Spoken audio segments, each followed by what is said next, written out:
Hi friends, എല്ലാവർക്കും advocate അഞ്ജലിയുടെ ഏറ്റവും പുതിയ പ്രൊമോയുടെ റിവ്യൂയിലേക്ക് സ്വാഗതം കേട്ടോ. അപ്പോൾ ഇന്നത്തെ എപ്പിസോഡ് നിങ്ങൾ എല്ലാവരും കണ്ടു കാണുമെന്ന് ഞാൻ പ്രതീക്ഷിക്കുകയാണ് കേട്ടോ. അപ്പോൾ നമ്മുടെ മുമ്പിൽ ഇപ്പോൾ നിലവിലുള്ള ഏറ്റവും വലിയ ചോദ്യം, എങ്ങനെയായിരിക്കും നമ്മുടെ അർജുൻ കാവ്യ വിവാഹത്തിൽ നിന്നും, കാവ്യയുടെ കഴുത്തിൽ ആ താലികെട്ടിൽ നിന്നും എങ്ങനെയാണ് ഒന്ന് ഒഴിവാകാനായിട്ട് പറ്റുക? അപ്പോൾ ഇന്ന് വന്ന എപ്പിസോഡും അതുപോലെ ഇന്ന് വന്ന പ്രൊമോയിൽ നിന്നും ചില കാര്യങ്ങൾ എനിക്ക് തോന്നിയിട്ടുണ്ട്. അതായത് ചില പ്രതീക്ഷകൾ. അപ്പം അല്ലാതെ ഇന്ന് കണ്ട എപ്പിസോഡിൽ നിന്നും 1% പോലും ചാൻസ് അർജുന്റെ മുമ്പിൽ അവശേഷിക്കുന്നില്ല എന്നുള്ളതാണ്. അതായത് ഈ വിവാഹത്തിൽ നിന്നും രക്ഷപ്പെടാനായിട്ട് ഒരു പഴുതും അർജുന്റെ മുമ്പിൽ ഇല്ല കേട്ടോ. കാരണം രാഘവനുണ്ണി പറഞ്ഞ വാക്കുകൾ നിങ്ങൾ മറന്നിട്ടില്ലല്ലോ. രാഘവനുണ്ണി പറഞ്ഞു, എൻ്റെ പൊന്നു മോനെ അർജുനെ, നീ ഇപ്പോൾ വിവേകം ഉപയോഗിക്കുക. നീ എന്തെങ്കിലും സിനിമ സ്റ്റൈലിൽ ഇവിടെ നിന്ന് രക്ഷപ്പെടാം അങ്ങനെ എന്തെങ്കിലും വിചാരിച്ചിട്ട് ഉണ്ടെങ്കിൽ നീ സ്നേഹിക്കുന്നവര് നിന്റെ മുമ്പിൽ പിടഞ്ഞു വീഴും. അതായത് അർജുനോട് രാഘവനുണ്ണി പറയാണ്, എന്തെങ്കിലും കാരണം പറഞ്ഞ് അല്ലെങ്കിൽ എന്തെങ്കിലുമൊക്കെ പ്രശ്നങ്ങൾ ഉണ്ടാക്കി ഈ വിവാഹത്തിൽ നിന്ന് നീ പിന്മാറിയാൽ ഉറപ്പായിട്ടും അർജുൻ സ്നേഹിക്കുന്ന എല്ലാവരെയും ആരെന്ന് നോക്കാതെ കൊന്നു കളയും എന്നാണ് ഈ രാഘവനുണ്ണി പറഞ്ഞിട്ടുള്ളത് കേട്ടോ. അത് ഒരു പ്രശ്നം ഒരു വശത്ത്. മറുവശത്തെ പ്രശ്നങ്ങൾ കാർത്തിക്കിന്റെ ഗുണ്ടകൾ, അതുപോലെ കുറുപ്പിന്റെ ഗുണ്ടകൾ. കാർത്തിക്കും കൂട്ടുകാരും ചുറ്റുമുണ്ട്, അതുപോലെ തന്നെ പുറത്തും കാത്തിരിക്കുന്നു. അങ്ങനെ രക്ഷപ്പെടാനായിട്ട്, ഈ വിവാഹത്തിൽ നിന്നും എങ്ങനെയെങ്കിലും ഒന്ന് രക്ഷപ്പെടാനായിട്ട് ഒരു പഴുതുമില്ലാത്ത അവസ്ഥയിലാണ് അർജുനുള്ളത്. കാരണം അനുപമ ട്രാപ്പാക്കി കൊണ്ടുവന്ന് വിവാഹ മണ്ഡപത്തിലേക്ക് എത്തിച്ചു. എന്താണെങ്കിലും ഒരു ചതിയിലൂടെ അനുപമ എത്തിക്കാനായിട്ട് അനുപമയ്ക്ക് പറ്റി എന്നുള്ളത് സമ്മതിച്ചു കൊടുത്തേ പറ്റുള്ളൂ കേട്ടോ. കാരണം രാഘവനുണ്ണിക്ക് അർജുനെ എത്തിക്കാം എന്ന വാക്ക് അനുപമയാണ് ഏറ്റെടുത്തിട്ടുണ്ടായിരുന്നത്. അതുപോലെ തന്നെ ചെയ്യാനായിട്ട് പുള്ളിക്കാരിക്ക് കഴിഞ്ഞു എന്നുള്ളത് പറയാതിരിക്കാനായിട്ട് വയ്യ. എന്താണെങ്കിലും ആ ട്രാപ്പിൽ നമ്മുടെ പാവം അർജുൻ വീണുപോയി കേട്ടോ. അപ്പം ഒരു വഴികളും ഇല്ലാത്ത ഒരു അവസ്ഥയിലാണ് അർജുനുള്ളത്. ഏതാനും മിനിറ്റുകൾക്കുള്ളിൽ വിവാഹം നടക്കുമെന്നൊരു അവസ്ഥയാണ്. കാവ്യയുടെ കഴുത്തിൽ താലി കെട്ടേണ്ടി വരും എന്നൊരവസ്ഥയാണ്. അപ്പോൾ എന്തൊക്കെയായിരിക്കും നമ്മുടെ അർജുൻ്റെ മനസ്സിലൂടെ കടന്നു പോകുന്നത് എന്ന് ഞാൻ ചിന്തിക്കുകയാണ് കേട്ടോ. പാവം നമ്മുടെ അഞ്ജലി, അർജുൻ വരുന്നത് കാത്തിരിക്കുകയാണ്. അഞ്ജലിയും പത്മയും, അതായത് പത്മയെ ഇവിടെ നിന്നും മാറ്റണം. അപ്പൊ അതിനു വേണ്ടിയിട്ട് അർജുൻ കൊണ്ടാക്കാം എന്ന് പറഞ്ഞിട്ടുണ്ട്. അപ്പൊ അഞ്ജലിയും പത്മയാണെങ്കിൽ അർജുനെ കാത്തിരിക്കുകയാണ്. അതാണ് ഒരു വശത്ത് നമ്മളെ കൂടുതൽ സങ്കടപ്പെടുത്തുന്നത് കേട്ടോ. അപ്പൊ അങ്ങനെ ഒരു സംഭവം അവിടെ നടക്കുന്നു.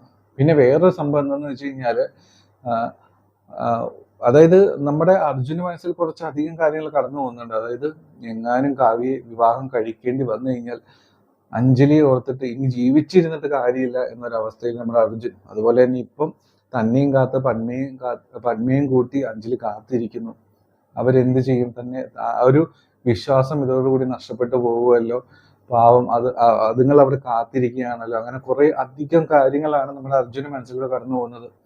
അപ്പോൾ വേറൊരു ആശങ്കപ്പെടുത്തുന്ന കാര്യം എന്താണെന്ന് വെച്ച് കഴിഞ്ഞാൽ, ഇങ്ങനെ സംഭവങ്ങളൊക്കെ ഇവിടെ നടക്കുമ്പോൾ നമ്മുടെ അഞ്ജലി പത്മയും കൂട്ടി കാത്തിരിക്കുകയാണ് കേട്ടോ. ഇതിനിടയിൽ അനുപമ ഈ അർജുനെ ട്രാപ്പിൽപ്പെടുത്തി കൊണ്ടുവരുന്ന സമയത്ത് കോള് വന്നിരുന്നു അഞ്ജലിയുടെ. ആ ഒരു സമയത്ത് ഒരു അരമണിക്കൂറിനുള്ളിൽ ഞാൻ എത്തിയേക്കാം എന്ന് നമ്മുടെ അർജുൻ പറഞ്ഞിരുന്നു കേട്ടോ. അങ്ങനെ പാവ അഞ്ജലിയും പത്മയും നമ്മുടെ അർജുനെ കാത്തിരിക്കുകയാണ് കേട്ടോ. അപ്പൊ ആ സമയം ഈ കാർത്തിക് ഏർപ്പാടാക്കിയിരിക്കുന്ന ഗുണ്ടകള് തപ്പി അവസാനം അഞ്ജലിയുടെ സ്കൂട്ടർ കാണും. അങ്ങനെ അവർക്ക് മനസ്സിലാവും അഞ്ജലി ഇവിടെ ഉണ്ട് എന്നുള്ളൊരു കാര്യം. അപ്പൊ അവരൊന്ന് നോക്കുമ്പോൾ അഞ്ജലിയെ പത്മയെയും ഒരുമിച്ച് കാണും കേട്ടോ. അപ്പൊ ആ ഒരു സമയത്ത് കാർത്തിക്കിനെ ഫോൺ വിളിക്കുന്നുണ്ട്.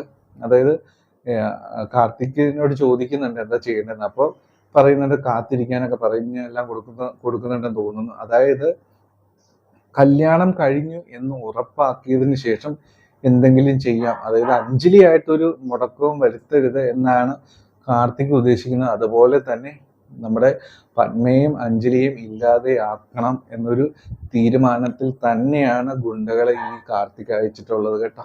അപ്പോൾ എങ്ങനെ നോക്കിയാലും നമുക്ക് പ്രതീക്ഷകൾക്ക് വകയില്ലാത്തൊരു അവസ്ഥയിലാണ് ഇന്നത്തെ എപ്പിസോഡ് മൊത്തത്തിൽ കടന്നുപോയത് കേട്ടോ.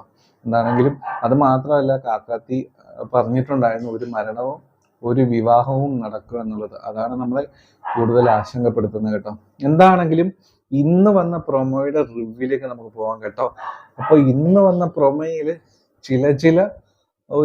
ചില പ്രതീക്ഷകൾ നമുക്ക് തന്നിട്ടുണ്ട് എന്ന് വേണമെങ്കിൽ പറയാം.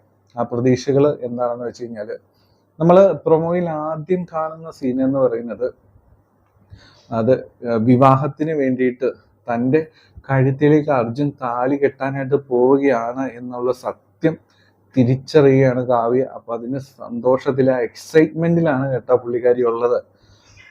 എന്നാൽ നേരെ തിരിച്ച് നമ്മുടെ അർജുനാണെങ്കിൽ ഒരു 1000 കാര്യങ്ങൾ സങ്കടവും ദേഷ്യവും എല്ലാം കടിച്ചൊതുക്കിയിട്ടാണ് നടന്നു വരുന്നത്.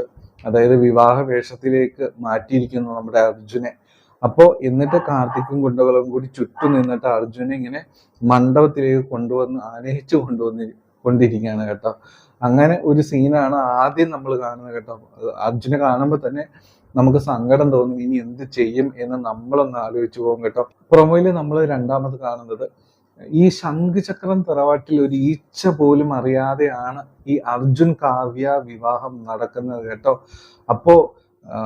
ആകെ ഈ സംഭവം അറിയാവുന്നത് രാഘവനുണ്ണിയും അതുപോലെ തന്നെ അദ്ദേഹത്തിന്റെ ഭാര്യയും അനുപമയും ഇപ്പോൾ അർജുനും. ഇത്രയും പേർക്ക് ഈ ശംഖുചക്രം തറവാട്ടിൽ ഈ സംഭവത്തെ പറ്റി തന്നെ അറിയത്തുള്ളൂ കേട്ടോ. അപ്പൊ നമുക്ക് പ്രതീക്ഷ ഉണ്ടാകുന്ന കാര്യം എന്തെന്ന് വെച്ച് കഴിഞ്ഞാൽ, നമ്മൾ രണ്ടാമത്തെ പ്രൊമോയിൽ കാണുന്നത് അഭി പറയുകയാണ്. അതായത് ശംഖുചക്രം തറവാട്ടിൽ എല്ലാവരെയും വിളിച്ചു കൂട്ടി മുത്തശ്ശിയോടും അതുപോലെ തന്നെ ഗോവിന്ദനുണ്ണിയോടും അങ്ങനെ മറ്റേ അനിയനോടും എല്ലാവരോടും കൂടിയായിട്ട് പറയുകയാണ് കേട്ടോ. അതായത് അർജുൻ കാവ്യ വിവാഹം ഇപ്പോൾ നടക്കാനായിട്ട് പോവുകയാണ് എന്നുള്ളൊരു കാര്യം. അപ്പൊ എല്ലാവരും ഇത് കേട്ട് ഷോക്കഡായി പോകും. ആ ഒരു സ്വപ്നത്തിൽ പോലും പ്രതീക്ഷിക്കാത്ത ഒരു സംഭവമാണ്, ഒരാളറിയാതെ നടക്കാനായിട്ട് പോവുകയാണ്. അപ്പോ മുത്തശ്ശി പറയും, മുത്തശ്ശിയോട് നമ്മുടെ ഗോവിന്ദനുണ്ണി പിന്നീട് പറഞ്ഞ സീനാണ്, ഈ വിവാഹം അങ്ങനെ നടത്താനായിട്ട് ഞാൻ സമ്മതിക്കില്ല, അങ്ങനെ ഈ വിവാഹം മുടക്കിയേ പറ്റൂ എന്നൊക്കെ പറഞ്ഞ് അവനെ എങ്ങനെയെങ്കിലും ഈ വിവാഹത്തിൽ നിന്ന് രക്ഷിക്കണം എന്ന് മുത്തശ്ശിയോട് പറഞ്ഞിട്ട് ഗോവിന്ദനുണ്ണി പോകാനായിട്ട് തുടങ്ങുമ്പോൾ നമ്മുടെ മുത്തശ്ശി തടയുകയാണ്. അത് പോകണ്ട, അത് ശരിയാവില്ല എന്ന് പറഞ്ഞിട്ട് തടയുകയാണ് കേട്ടോ. അങ്ങനെ ഒരു സീനാണ് നമ്മൾ കാണുന്നത് കേട്ടോ.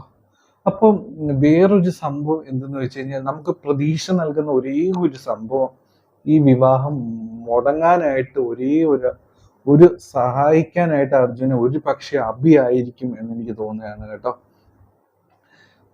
കാരണം എന്തൊക്കെ പറഞ്ഞു കഴിഞ്ഞാലും അർജുന്റെ ചേട്ടൻ തന്നെയാണല്ലോ അഭി. കാര്യം അഞ്ജലിയെ സ്വന്തമാക്കണം എന്നൊക്കെ മനസ്സിലുണ്ടെങ്കിൽ പോലും ഒരു പക്ഷെ അഭി ഒരു നിമിഷത്തിൽ മാറി ചിന്തിച്ചേക്കാം. ഒന്നെങ്കിൽ വളരെ പോസിറ്റീവ് ആയിട്ടായിരിക്കും, അല്ലെങ്കിൽ അതിന്റെ പിന്നിൽ വേറെ എന്തെങ്കിലും ഉദ്ദേശവും ഉണ്ടാവും കേട്ടോ. കാരണം ഈ വിവാഹം മുടക്കി കഴിഞ്ഞാൽ അഞ്ജലി വിവാഹം നടന്നു കഴിഞ്ഞാൽ അഞ്ജലി ഇവിടേക്ക് വരും, അങ്ങനെ എന്തെങ്കിലുമൊക്കെ നെഗറ്റീവായിട്ടുമായിരിക്കും. അല്ലെങ്കിൽ ഒരു ചേട്ടൻ എന്ന നിലയ്ക്ക് എല്ലാ കാര്യങ്ങളും ക്ഷമിച്ച് ഈ വിവാഹം മുടക്കി അർജുനെ രക്ഷിക്കാം എന്ന് ഒരു പക്ഷെ അഭി ചിന്തിച്ചിട്ടുണ്ടാവും കേട്ടോ. അങ്ങനെ ചെറിയ എൻ്റെ ഒരു തോന്നലുകൾ മാത്രമാണ്, ചെറിയൊരു പ്രതീക്ഷയ്ക്ക് വക നമുക്കുണ്ട് കേട്ടോ. എന്താണെങ്കിലും എന്താണ് സംഭവിക്കാൻ പോകുന്നത് ഒരു സൂചനകളും ഉള്ള ഒരു പ്രൊമോ ആയിരുന്നില്ല കേട്ടോ. എന്താണെങ്കിലും നാളത്തെ എപ്പിസോഡിന് വേണ്ടിയിട്ട് കാത്തിരിക്കേണ്ടി വരും. നിങ്ങളെല്ലാവരും കാത്തിരിക്കുക. എല്ലാവർക്കും നല്ലൊരു ശുഭരാത്രി നേരുന്നു. Take care. Bye bye.